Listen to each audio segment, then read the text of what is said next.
I want you to picture something. You're sitting across the dinner table from the man you've been married to for 9 years.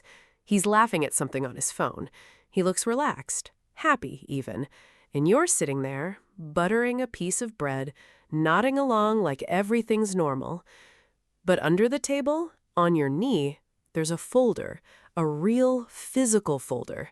Inside it are printed bank statements, screenshots of text messages between him and a woman named Jessica, a business card for a divorce attorney 3 towns over, and a notarized document that's going to end his entire world in about 6 hours. He has no idea. He thinks tonight is just another Tuesday. He thinks I'm the same woman who's been quietly making his coffee every morning for a year, smiling at his jokes, going to his mother's birthday dinner last month, and complimenting her potato salad. He doesn't know that for 362 days, I've been building a case against him, moving money, documenting lies, talking to lawyers on my lunch break in my car with the windows up, learning how to smile at a man while planning, piece by piece, exactly how I was going to take my life back from him. He's about to find out that the woman he thought he had completely fooled was 3 steps ahead of him the entire time. And what he did to deserve it? You are not going to believe it. Stick around, because in about 6 hours from that dinner table, everything he built his entire future on is going to collapse, and I'm the one who's going to make sure it happens. Hey everyone, welcome back. If this is your first time here, I tell true, personal stories, stuff that actually happened to me, told the way it actually felt when I was living through it. No fluff, no sugarcoating, just the truth, start to finish. Today's story is one I've never told anyone outside of my closest friends and my lawyer. It's the story of how I found out my husband was planning to leave me, and how, instead of falling apart, I spent an entire year quietly preparing to leave first, on my terms, with everything I needed to protect myself and my daughter. I promise you, this gets so much worse before it gets better. There's a moment around the halfway mark where I found something in his email that made me physically sick. And there's a moment near the end where karma comes back around in a way I genuinely could not have scripted better myself. If you're new here, hit that subscribe button now, because I guarantee you're going to want to see how this one ends, and I don't want you to miss it. Okay, let's go back to the beginning. My name's Claire. I'm 38 years old. I live in a mid-sized town outside Columbus, Ohio, and for 11 years I was married to a man named David. We met at a mutual friend's barbecue when I was 26. He was funny in that dry, understated way that made you feel like you were the only one who got the joke. He remembered small details about me, my coffee order, the name of my childhood dog, the fact that I hated cilantro. Little things that make you feel seen. We dated for 2 years before he proposed on a hiking trail we used to walk almost every weekend. I said yes before he even finished the sentence. My mom cried, his mom cried. It felt like the beginning of something solid. For the first few years of our marriage, honestly, it was good. Not perfect, no marriage is, but good. We built a life together. I was working as a project coordinator for a regional healthcare company. Steady job, decent pay. David worked in commercial real estate, and he was ambitious, really ambitious. The kind of guy who talked about building something big before he'd even built anything at all. We had our daughter Emma 6 years into the marriage, and that's when things started to shift. Slowly, so slowly, I didn't clock it as shifting at the time. Here's the thing about red flags. Nobody sees them as red flags while they're happening. You see them as, he's just stressed, or he's just focused on work, or that's just how he processes things. It's only later, when you're looking back with new eyes, that you go, oh, that was the first one. The first one for me was how David started handling money differently after Emma was born. Before Emma, we did everything together. Joint account, joint decisions, sat down every Sunday night with a cup of coffee and looked at our budget like a little ritual. It sounds boring, I know, but it was ours. It was a thing we did together that made me feel like a team. After Emma, David started saying things like, "Don't worry about the finances, I've got it handled." At first, that sounded sweet, like he was taking a burden off me so I could focus on the baby. But slowly, "I've got it handled" turned into me not knowing what was in our accounts at all. I'd ask casually, "Hey, how are we doing this month?" And he'd wave it off, "We're fine, don't stress." Never numbers, never specifics, just "we're fine." The second thing, and this one I really didn't clock until much later, was how David started talking about his coworkers. Specifically, one coworker, a woman named Jessica, who joined his firm about 4 years ago as a junior broker. At first, it was totally normal. "Jessica closed a huge deal today." "Jessica's actually really sharp. She reminds me of me when I started." Just work talk. I didn't think anything of it because, honestly, why would I? People talk about their coworkers. But it kept happening. Every night, Jessica this, Jessica that. And somewhere around year 8 of our marriage, I noticed he'd started getting a little more careful with his phone, face down on the counter. A passcode that used to just be Emma's birthday changed to something I didn't know. I remember asking him about it once, half joking. "Why'd you change your passcode? Got secrets?" And he laughed, this easy, natural laugh, and said, "No, work stuff, client info, gotta be careful." And I believed him. Because why wouldn't I? This was my husband, the father of my child, the man who used to remember I hated cilantro. That's the thing about someone who's good at lying. They don't lie in big, obvious ways at first. They lie in small, plausible ways that fit perfectly into the story you already believe about your life. There were good moments still, sprinkled in. Family vacations, Emma's first day of kindergarten, David crying a little in the car, which surprised me because he never cried. Date nights where he'd still make that same joke he made the day we met, and I'd still laugh because some habits just become part of the architecture of a relationship. I want to be honest with you. I loved him. Whatever was happening underneath the surface that I didn't know about yet, on my side, it was real. I wasn't performing a marriage. I was in one. Which is exactly why what I found out next hit as hard as it did. But before I get there, I need you to really sit with where I was at, emotionally, at year 9 of this marriage, because it matters for everything that comes after. I trusted this man completely. I had built my entire adult identity around being his wife and Emma's mom. My friendships had quietly narrowed to couple friends, people David and I saw together. My career had plateaued a little because I'd scaled back after Emma to be more present at home. A decision David had encouraged, actually, told me it made sense given how much he was traveling for work. I didn't clock that at the time either. I do now. A woman who is financially dependent, socially isolated to couple friends, and completely unaware of the household finances is a woman who has very little leverage if things go wrong. I'm not saying he planned it that meticulously from the start. I genuinely don't think he did. I think at first it was just convenient for him. But convenient things have a way of calcifying into control if nobody ever questions them. So that was the landscape. A husband who'd quietly taken over the finances, a husband who talked about a female coworker just a little too often, a little too warmly, a husband whose phone had a passcode I didn't know, a wife, me, who loved him, trusted him, and had absolutely no idea that anything was actually wrong. And then, 9 years and 4 months into our marriage, on a completely unremarkable Thursday afternoon, everything cracked open. But what happened next, I never saw coming. It was a Thursday. I remember because Thursdays were my early days. I'd leave work at 3 to pick Emma up from her after-school program. Totally normal day.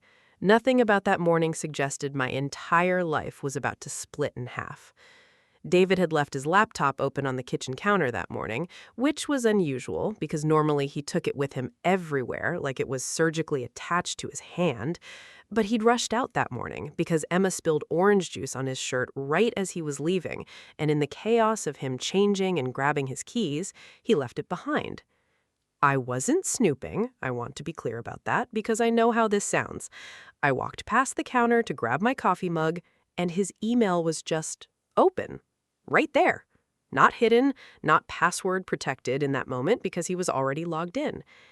And the subject line of the top email in his inbox stopped me cold.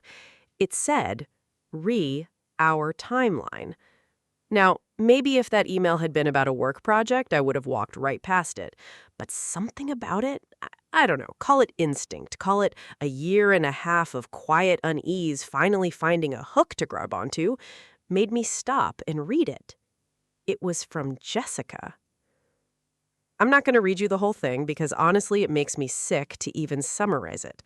But here's the gist. David and Jessica had been having an affair for over a year. Not a fling, an actual ongoing relationship with plans, real plans. The email talked about a commercial deal David was closing, a big one, a career-making one that was expected to pay out a bonus north of $200,000. And the email said verbatim, close to, once the deal closes and the bonus hits, we can finally move forward with the timeline we talked about. I know it's been a long year of waiting, but I promise it's almost over. The timeline. They had a timeline. I sat down at my own kitchen table like my legs had been cut out from under me. I read that email probably 11 times. And then I did something I don't think even I expected myself to do in that moment. Instead of screaming, instead of calling him immediately, instead of driving to his office and causing a scene, I opened my phone and photographed every single word on that screen. I want you to imagine that feeling. The floor of your life just opening up beneath you, and somehow, some small, cold, clear part of your brain says, document it. I didn't understand yet why I felt that instinct. I just knew, somewhere deep down, that if I confronted him right then, in that raw, shaking, broken state, he would deny it, delete the evidence, and I would have nothing. I would just be the crazy wife making accusations. I needed proof. I needed more than proof, actually. I needed a plan. I scrolled further into that inbox. I know. But at that point, I was past caring about boundaries with a man who'd apparently been planning a future with another woman for over a year. And I found more. Older emails, references to hotel stays labeled as conference trips I remembered him telling me about, a folder literally labeled personal that had photos in it. Photos of the two of them. I can't believe this was happening in my own house, in my own kitchen, while I made him dinner every night, packed his lunch, ran his errands, raised his daughter. But it got worse, because as I kept reading, and I want you to brace yourself for this one, I found a message from about 3 weeks earlier where David wrote to Jessica, "Once this closes, I'm going to talk to a lawyer about how to protect the bonus money before anything with C gets messy. Don't want her walking away with half of something she didn't help build." C. Me. Something she didn't help build?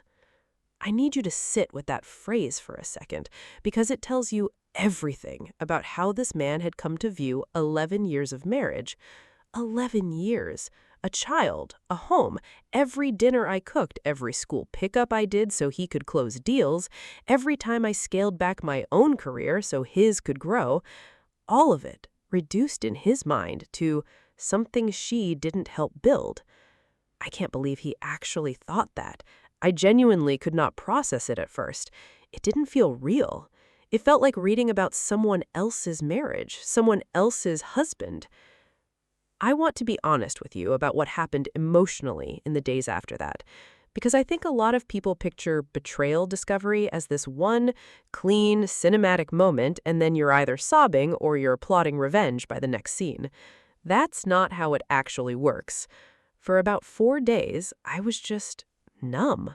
I went through the motions. I made breakfast, I drove Emma to school, I sat in meetings at work and said things like, "Sounds good, let's circle back," while internally I felt like I was underwater. David had no idea anything had changed. He kissed me goodbye every morning, he asked how my day was every night, and every single time, some part of me wanted to scream the truth in his face. I know about Jessica. I know about the timeline. I know about the bonus. I know you called 11 years of our life something I didn't help build. But I didn't. Here's why. On the fourth night, after David fell asleep, I lay awake staring at the ceiling and I thought about what would actually happen if I confronted him right then. He would deny it at first.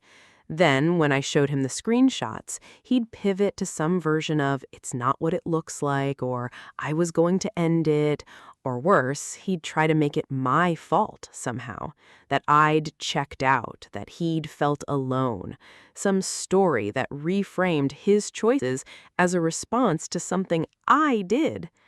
And then what? We'd have a screaming match. He'd probably move out or make me move out, since technically the house was in both our names, but he controlled the money. He'd have time, days, weeks, to move that bonus money before it even hit our joint account. He'd have time to build a story with Jessica, get his own lawyer, control the narrative with his family and our mutual friends, before I even had my footing. I would be reacting. And reacting from a place of shock, grief, and financial disadvantage is exactly how women lose everything in situations like this. I'd seen it happen to a friend of mine 2 years earlier.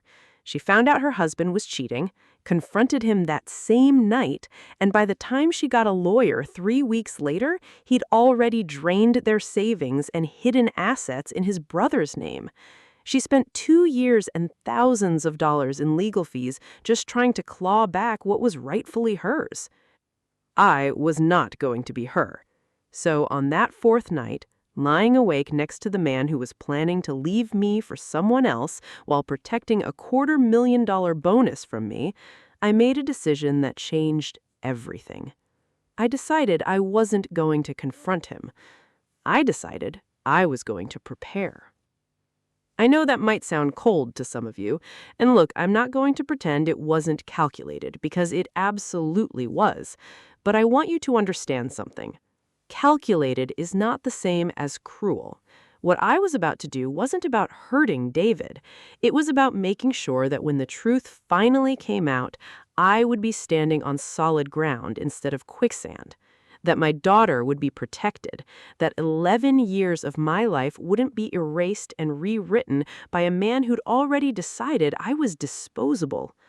I was done being the person things happened to.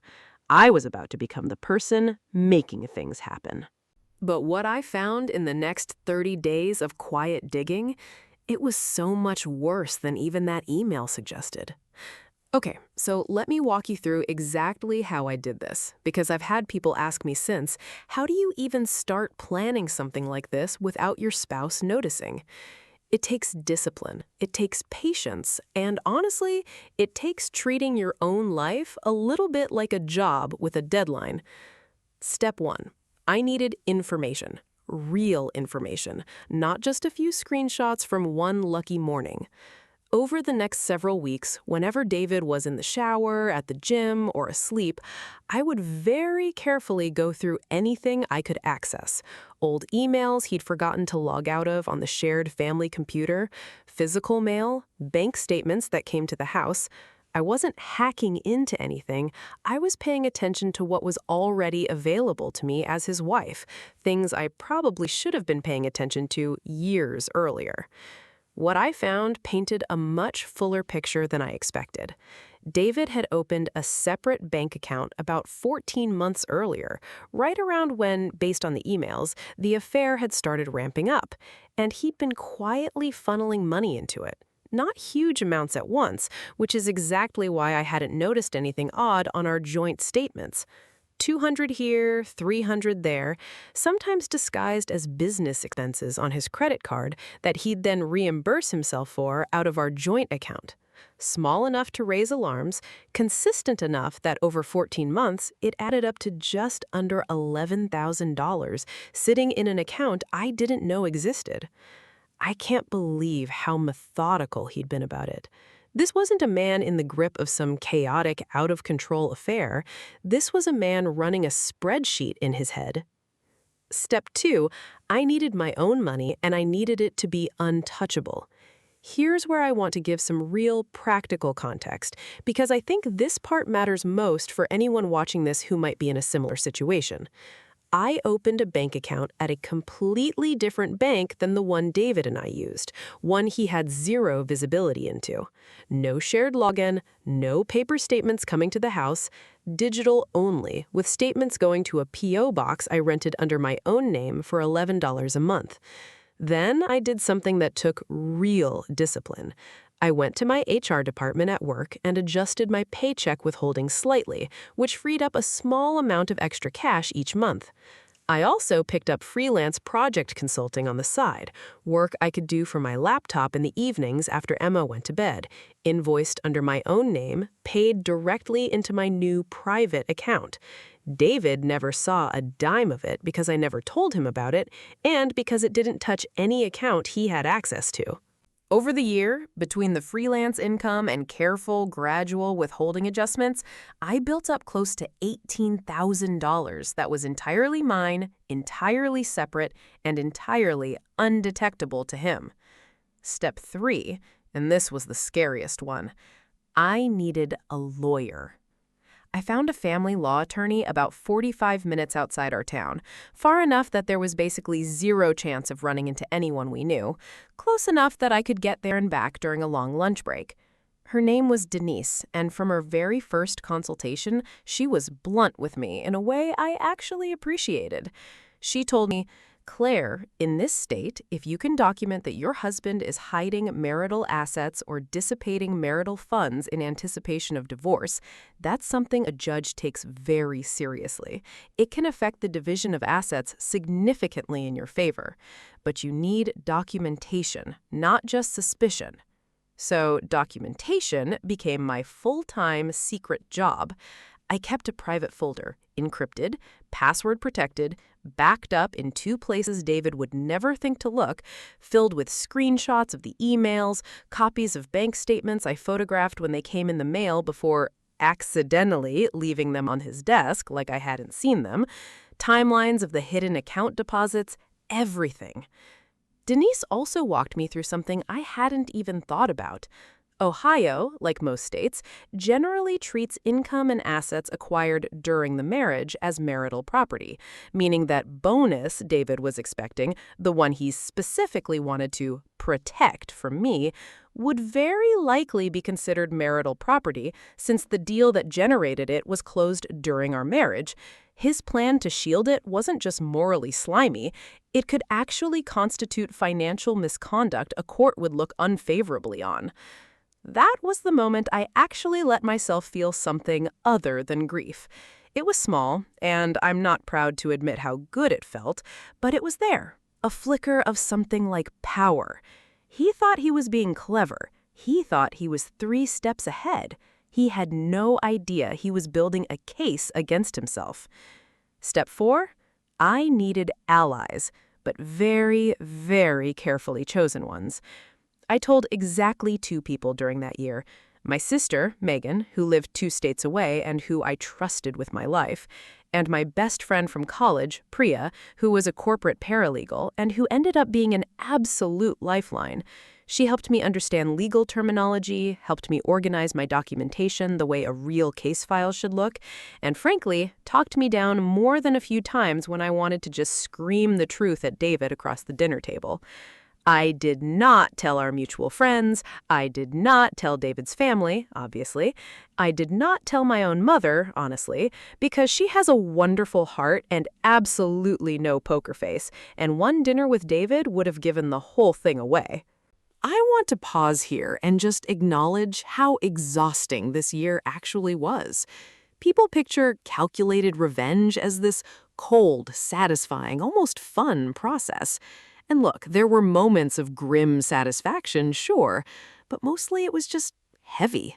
I was grieving a marriage I still had to pretend was fine every single day. I was terrified of making a mistake, leaving a document open, reacting the wrong way to something he said, him noticing the new bank statements piling up somewhere. There were nights I cried in my car in the grocery store parking lot for 20 minutes before going inside to buy milk like a normal person, because it was the only place I could fall apart without Emma seeing, without David asking questions. But every single time I felt like giving up on the plan and just confronting him in the moment, I thought about Emma. I thought about what kind of example I wanted to set for her. Not a mom who exploded and lost everything in the chaos, but a mom who got knocked down and stood back up smarter, stronger, and completely unshakable. I can't believe how close I came, twice, to blowing the whole thing early. The first time was about 5 months in. David came home from a work trip, a real one this time, not one of the conference ones, and he was in an unusually good mood, almost giddy. He mentioned, almost too casually, that the big deal was ahead of schedule, that the bonus might land even sooner than expected. And something about the way he said it, so pleased with himself, so oblivious, made me want to throw my wine glass across the room and tell him everything I knew. I excused myself to the bathroom, sat on the edge of the tub for about 10 minutes until the urge passed. Then I went back downstairs and asked him how his flight was. The second near miss happened around month 8, and this one was scarier because it wasn't about my own self-control. It was about him almost catching me. I'd left my laptop open on the kitchen table with my case tracking document minimized but not fully closed. David walked past, and for one full, heart-stopping second, I watched his eyes flick toward the screen. I genuinely thought that was it. I thought the entire year of careful work was about to unravel in a single careless mistake. But he just kept walking, grabbed a water bottle from the fridge, and asked if I'd seen his gym bag. I said it was in the hall closet. He said thanks and walked off, completely unaware that he'd just walked past the exact evidence that was going to end his marriage on my terms. I closed the laptop, went upstairs, and threw up. That's how close it was. By month 10, I had everything Denise said I needed. Full documentation of the affair, full documentation of the hidden account and the pattern of dissipated marital funds, my own separate protected savings, a custody plan drafted with Emma's best interests front and center, including a proposed schedule that would keep her routine as stable as possible, and crucially, this part mattered a lot to me. A plan for exactly how and when I would file, timed specifically around when that bonus was expected to hit, so it would be captured as marital property before David could move it anywhere. Denise and I settled on a date. The plan was simple in concept, even if it had taken a year of careful, quiet work to set up. The moment that bonus hit his account, we would file. Immediately, before he had a chance to move a single dollar of it. But what happened next, I never saw coming. Because about 3 weeks before that planned filing date, David came home early from work, sat me down at the kitchen table, the same table where I'd found that first devastating email a year earlier, and told me with what I can only describe as rehearsed sincerity that he wanted a divorce. He told me he'd given it a lot of thought, that he still cared about me, that he thought we'd grown apart, and that he wanted to handle this like adults, quickly and quietly for Emma's sake. He had no idea. He genuinely had no idea that I already knew everything.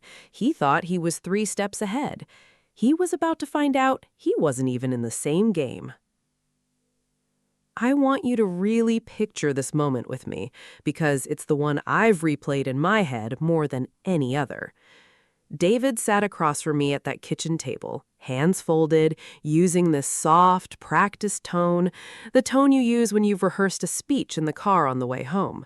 He said he thought we should separate amicably. He said he'd already looked into a simple, low-conflict process, and that he thought it would be better for everyone if we just kept things civil and straightforward. Translation, which I understood immediately because I'd spent an entire year studying exactly how this man's mind worked when money was involved. He wanted a fast, quiet divorce before that bonus fully cleared and became impossible to hide. He wanted me distracted, emotional, and eager to just get it over with, so I wouldn't look too closely at the numbers. He genuinely thought he had the upper hand. I let him finish his whole speech. I didn't interrupt once. I nodded in a few places. I even let a few tears fall because, honestly, some part of that moment still hurt, even with everything I knew. 11 years is 11 years, and grief doesn't fully disappear just because you saw the ending coming. And then, when he finished, when he sat back like he'd successfully delivered difficult news to a fragile, unprepared wife, I said one sentence that I had been waiting an entire year to say. I said, "I know about Jessica, and I know about the timeline." I wish you could have seen his face. I genuinely wish I'd recorded it, though obviously in the moment that wasn't exactly my priority. His whole rehearsed calm just evaporated. His mouth opened and nothing came out for a solid 3-4 seconds. His eyes went somewhere between confused and panicked, like his brain was trying to reverse engineer how he could possibly know that. He tried to recover. He actually tried to say, "I don't know what you're talking about." Classic. So I opened my laptop, turned it around, and showed him the screenshot, the one with the phrase, "something she didn't help build." I watched the exact moment he realized this wasn't a lucky guess. This wasn't me putting pieces together in the last 5 minutes. This was old evidence, organized evidence, the kind of evidence you only have if you've known for a while. He asked, and I remember this so clearly, "How long have you known?" And I told him, "A year. I've known for a year, David." I want you to imagine the math happening behind his eyes in that moment. A year. That meant every dinner, every school pickup, every "how was your day?" Every single normal interaction over the last 12 months had happened with me already knowing the truth. It meant I hadn't been the clueless wife he thought he was gently letting down. It meant whatever plan he thought he had, whatever advantage he thought that bonus and that civil, quiet divorce language was going to buy him, none of it existed anymore, because I'd already dismantled it before he even opened his mouth. Here's the part I know a lot of you have been waiting for, because knowing isn't the same as winning. So let me walk you through exactly what happened over the following weeks. I told him that a divorce petition, already fully prepared by my attorney, would be filed that same week, not some vague future timeline, but that week, and that it would include documentation of a separate account he'd opened and funded with marital funds during the marriage, communications establishing that he had planned to shield an upcoming bonus from equitable division, and evidence supporting his infidelity, which, while not always directly relevant to asset division in every state, absolutely mattered for the judge's overall impression of his credibility and conduct, and absolutely mattered for how I intended to negotiate. David's face went white. He started backpedaling immediately, saying things like, "We can figure this out. We don't need lawyers involved like this." Suddenly very interested in exactly the kind of collaborative, low-drama conversation he should have wanted to have a year earlier, before he'd started hiding money from me. I told him, calmly, because by this point I genuinely felt calm, the calm that only comes from a year of preparation, that this was no longer his decision to control. He'd had his chance to be honest with me. He'd chosen, instead, to lie for a year, hide money for a year, and plan a quiet, low-conflict exit designed entirely to protect his own financial interests at my expense. Now it was my turn to control the terms. Denise filed the petition 3 days later, exactly as planned, right as the bonus fully cleared into David's account, which meant it was fully captured, fully documented, fully impossible for him to claim it wasn't marital property. The petition included the financial documentation of the hidden account, a request for equitable division that accounted for his dissipation of marital assets over the previous 14 months, and a proposed custody arrangement that, frankly, was more than fair to him. I never wanted to punish Emma's relationship with her father, no matter what he'd done to me. David hired a lawyer of his own, obviously, and for about a week, his attorney tried the standard aggressive posturing, disputing the hidden account, claiming it was for legitimate business expenses, trying to paint the affair as irrelevant. But Denise had built the case too tightly. Bank records don't lie. Timestamps don't lie, and that email, something she didn't help build, became, according to Denise, one of the more useful pieces of evidence she'd seen in a long time, because it so plainly established intent. Here's the moment I think a lot of you are going to want to scream "yes" at your screen. During mediation, David's own attorney, realizing how strong our documentation was and clearly frustrated with how badly David had handled the financial side of things, essentially told him in front of everyone that continuing to fight the hidden account issue was going to cost him significantly more in legal fees than just conceding it. David sat there, this man who'd spent over a year meticulously trying to outmaneuver me, and had to watch his own attorney tell him he'd already lost that particular fight before it even really started. The final settlement gave me a significantly larger share of that bonus than a standard 50-50 split would have, specifically because of the documented dissipation of marital assets. It gave me primary residential custody of Emma, with a very fair, generous visitation schedule for David, because, again, Emma deserved her father in her life, regardless of what kind of husband he'd been to me. And it gave me the house, which we sold, allowing me to walk away with a clean financial start instead of years tangled up with a man who'd already shown me exactly what he was willing to do behind my back. But here's the twist, the one I genuinely did not see coming even after everything. About 2 months after the divorce was finalized, I ran into a mutual acquaintance at the grocery store, someone from David's work circle. And she mentioned, almost in passing, that Jessica had left David within weeks of the divorce being finalized. Apparently, once David's financial situation became clear, once word got around the office about the mediation, the reduced bonus payout, the legal fees, the fact that he was now paying child support and had lost a huge chunk of what he thought he'd protected, Jessica's interest evaporated almost overnight. Turns out the timeline she'd been so patient about waiting for wasn't really about David. It was about the money and the lifestyle she thought was coming with him. I can't believe it, but it's true. The woman he'd broken up our entire family for left him the second the payoff he'd promised her stopped looking guaranteed. There's something almost poetic about that, honestly. David spent an entire year hiding money, planning a timeline, trying to protect his future with a woman who, in the end, was never actually there for him. She was there for what she thought he was building. And once that building started to crumble because of his own choices, she was gone within weeks. He didn't just lose his marriage. He didn't just lose a chunk of the fortune he thought he was protecting.